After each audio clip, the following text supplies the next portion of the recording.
This week, 100 years ago, Italy stopped being a democracy. Not with tanks, not with gunfire, but with strict laws. Between January 24th and January 31st, 1920, power in Italy was permanently consolidated under one man, Benito Mussolini. At the start of this week, Italy still looked like a democracy on paper. It had a parliament.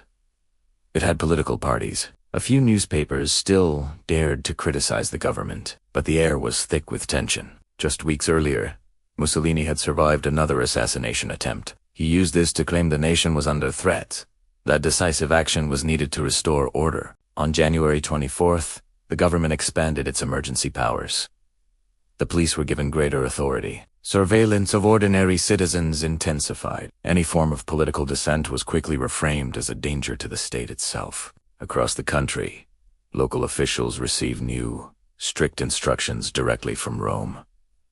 Order had to be maintained, at any cost. No exceptions. As the week progressed, the remaining opposition parties felt the pressure mounting. Their meetings were restricted, their leaders followed and intimidated. Some began making quiet preparations to flee the country, sensing what was coming. By the weekend, a series of new decrees were ready to be signed into law.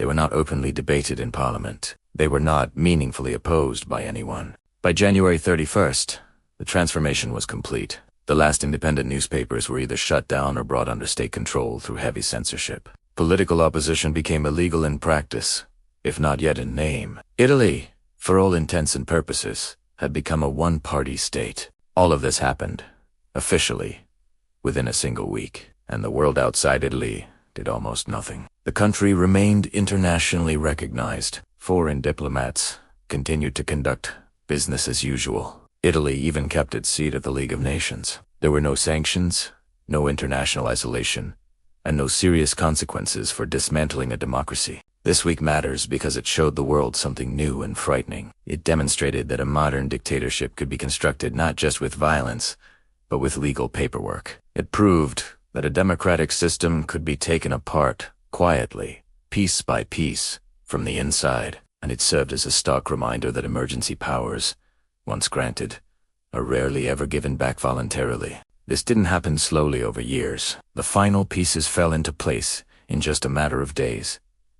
That was Italy. This week, 100 years ago. If you find value in understanding how the past continues to shape our present, consider subscribing. We'll be back next week with another story from history.